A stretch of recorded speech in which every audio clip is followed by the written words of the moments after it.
السلام علیکم ورحمۃ اللہ وبرکاتہ۔ ناظرین، اسلامک وائبز میں آپ کا خوش آمدید۔ امید کرتے ہیں آپ سب خیریت سے ہوں گے۔ پچھلے ویڈیو میں نے جمعہ کی نماز اور اس کے فضائل پارٹ 1 اور پارٹ 2 کے مطابق پیش کیا۔ اب انشاءاللہ عز و جل نیو ویڈیو کی طرف آگے بڑھتے ہیں۔ ٹاپک قربانی کرنے کا طریقہ اور اس کے فضائل۔ تو ویڈیو کو آخر تک ضرور دیکھیں، لاسٹ تک دیکھیں، اینڈ تک دیکھیں، تاکہ آپ کو سمجھ میں آئے کہ قربانی کس طرح کیا جائے اور اس کے احکام اور فضائل کیا ہے۔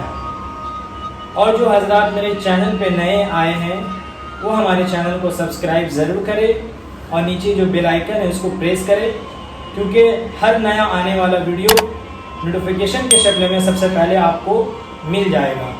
تو چلیے قربانی کے طریقے اور اس کے احکام کے بارے میں، یعنی اس کے فضائل کے بارے میں جانیں۔ اللہ من الشیطان الرجیم، بسم اللہ الرحمن الرحیم۔ قربانی کے طریقے: جانور کو بائیں پہلو پر اس طرح لٹائیں کہ قبلہ کا یعنی پچھم کا جانور کو بائیں پہلو اس طرح لٹائے کہ قبلہ کو اس کا منہ یعنی پچھم کے منہ ہو، اور اپنا دائنا پاؤں اس کے پہلو پر رکھے، اور بائیں ہاتھ یعنی لیفٹ ہینڈ سے اس کا سر پکڑے، اور دائنے ہاتھ یعنی رائٹ ہینڈ سے تیز چھری سے جلد ذبح کرے۔ ذبح سے پہلے یہ دعا پڑھنا ضروری ہے۔ وہ دعا کیا ہے؟ تو یہ دعا: انی وجہت وجہی للذی فطر السماوات والارض حنیفا وما انا من المشرکین ان صلاتی ونسوکی ومحیای ومماتی للہ رب العالمین لا شریک لہ وبذلك أمرت وأنا من المسلمين اللهم منك ولك بسم الله والله أكبر۔ یہ اللہ اکبر بول کر ذبح کریں۔ ذبح کرنے کے بعد قربانی اگر اپنی طرف سے ہو یعنی اگر میری خود کی جانور ہے تو یہ دعا پڑھیں: اللهم تقبله مني كما تقبلت من خليلك إبراهيم وحبيبك محمد عليه الصلاة والسلام۔ یہ ہمارے خود کے لیے جانور کے لیے یہ دعا پڑھا جا سکتا ہے، اور دوسری کی طرف سے ہو یعنی کسی دوسرے کے جانور کو میں ذبح کرنے جا رہا ہوں تو اس طرح کہیں کہ اللہم تقبل من فلا، من پڑھنا ہے۔ ہم اپنی طرف سے کرتے ہیں تو منی پڑھتے ہیں، منی۔ اگر دوسرے کے جانور اگر قربانی کرنے جاتے ہیں تو تقبل کے بعد من پڑھنا ہے، من فلا بن فلا کما تقبل تک، یہ اس طرح سے بولا جا سکتا ہے۔ تو یہ جانور کو قربانی کرنے کا اس طرح سے طریقہ ہے۔ اب آئیے قربانی کے احکام و مسائل کے بارے میں جانیں گے۔ مخصوص جانور مخصوص دین میں تقریب اور عبادت کی نیت سے ذبح کرنے کا نام قربانی ہے۔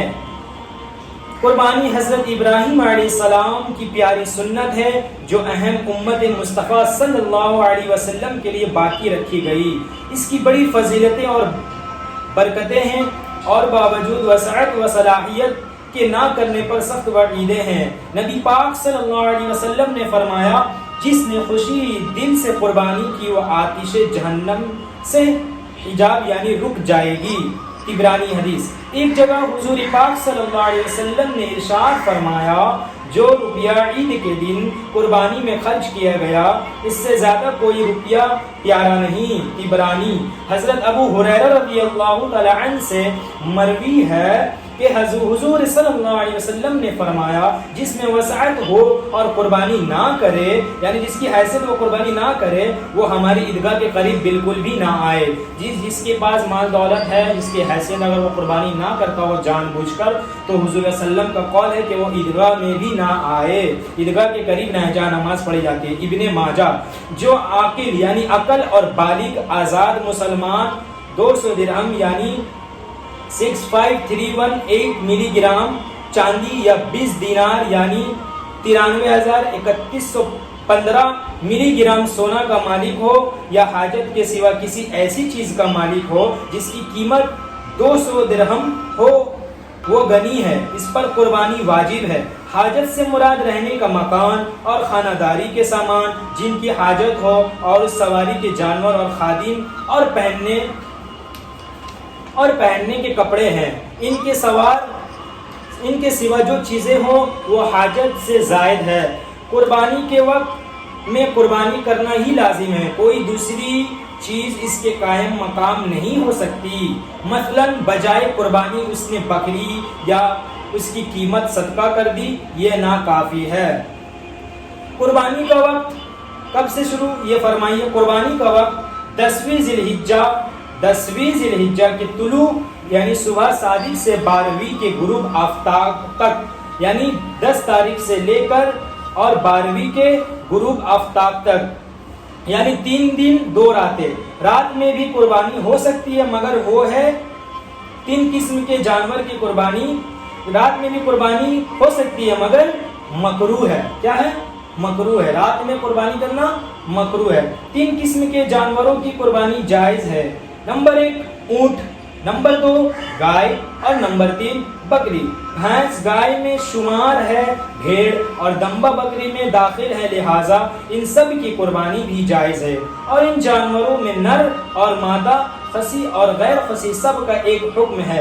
نیل گائے، ہرن اور وحشی جانوروں کی قربانی جائز نہیں۔ قربانی کے لیے اونٹ 5 سال کا، گائے 2 سال کی اور بکری کم از کم 1 سال کی ہونی چاہیے۔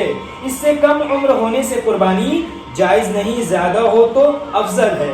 البتہ بھیڑ یا دمبا کا بچہ 6 ماہ کا ہو اور دیکھنے میں سال بھر کا معلوم ہوتا ہو تو اس کی قربانی جائز ہے۔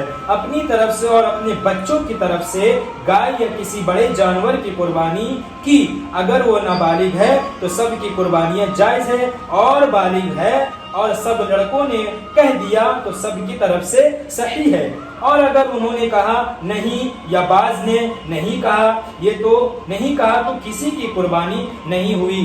عالمگیری، دوسرے سے ذبح کرایا۔ بہت سے لوگ ذبح کراتے ہیں، خود سے نہیں کرتے، دوسرے سے کراتے ہیں۔ اس کے لیے مسئلہ کیا ہے؟ دوسرے سے ذبح کرایا اور خود اپنا ہاتھ بھی چھری پر رکھ دیا کہ دونوں نے مل کر ذبح کیا تو دونوں پر بسم اللہ کہنا واجب ہے۔ جی بالکل، اگر دوسرے سے اگر آپ قربانی کرا رہے ہیں تو آپ کا فرض یہی بنتا ہے کہ آپ اگر جو چھری کو پکڑے ہوئے ہیں اور دوسرے بھی جو لوگ جو سینئر ہے وہ بھی پکڑے ہوئے ہیں تو آپ کا بھی کہنا بسم اللہ اللہ اکبر واجب ہے، اور جو دوسرے کا ہاتھ ہے اس کو بھی پڑھنا بسم اللہ اللہ اکبر واجب ہے۔ اگر نہیں پڑھا جائے تو کیا ایک نے بھی قصدن چھوڑ دی، دونوں میں سے کوئی بھی ایک اگر چھوڑ دیا یا خیال کر کے چھوڑی کہ دوسرے نے کہہ لی کہ مجھے کہنے کی کیا ضرورت، دونوں صورتوں میں جانور حلال نہ ہوا۔ حوالہ در مختار۔ اب آئیے قربانی کا گوشت کافر کو نہ دے کہ یہاں کفار حربی ہے۔ قربانی کا گوشت خود بھی کھا سکتے ہیں اور دوسرے شخص غنی یا فقیر کو دے سکتا ہے، کھلا سکتا ہے، بلکہ اس میں کچھ کھا لینا قربانی کرنے والے کے لیے مستحب ہے۔ بہتر یہ ہے کہ گوشت کے 3 حصے کریں، ایک حصہ فقراء یعنی فقیر کے لیے، اور ایک حصہ دوست و احباب رشتہ داروں کے لیے، اور ایک حصہ اپنے گھر والوں کے لیے۔ 1/3 سے کم صدقہ نہ کرے، اور کل کو صدقہ کر دینا بھی جائز ہے، اور کل گھروں میں رکھ لے یہ بھی جائز ہے۔ 3 دن سے زائد اپنے گھر والوں کے کھانے کے لیے رکھ لینا بھی جائز ہے۔ اور بعض حدیثوں میں جو اس کی ممانعت آئی ہے وہ منسوخ ہے۔ قربانی کا چمڑا یا گوشت یا اس کی کوئی چیز قصاب یا ذبح کرنے والے اجرات میں نہیں دے سکتا کہ اس کے اجرات میں دینا بھی بیچنے ہی کے معنی میں ہے۔ ہدایہ بطور عبرت قصاب اور ذبح کرنے والے کو بھی گوشت دے سکتا ہے۔ قربانی کے لیے جانور خریدا تھا، قربانی کرنے سے پہلے اس کا بچہ پیدا ہوا تو بچہ کو بھی ذبح کر ڈالے، اور اگر بچے کو ذبح ڈالا تو اس کا ثمن قیمت صدقہ کر دے، اور اگر نہ ذبح کیا نہ بھی کیا اور ایام نحر گزر گئے تو اس کو زندہ صدقہ کر دے، اور اگر کچھ نہ کیا اور بچہ کے یہاں رہا اور قربانی کا زمانہ آ گیا، یہ چاہتا ہے کہ اس کا سال قربانی اس کو ذبح کرے، یہ نہیں کر سکتا، اور اگر قربانی کی اس کی کر دی تو دوسری قربانی پھر کرے، وہ قربانی نہیں ہوتی، اور وہ بچہ ذبح کیا ہوا صدقہ کر دے، بلکہ ذبح سے جو کچھ اس کی قیمت میں کمی ہوئی اسے بھی صدقہ کرے۔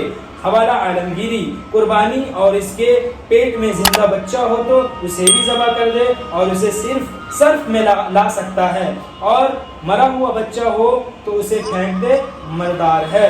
نوٹ: قربانی کی مزید تفصیلی مسائل کے لیے بہار شریعت حصہ 15 کا مطالعہ کریں۔ السلام علیکم ورحمۃ اللہ وبرکاتہ۔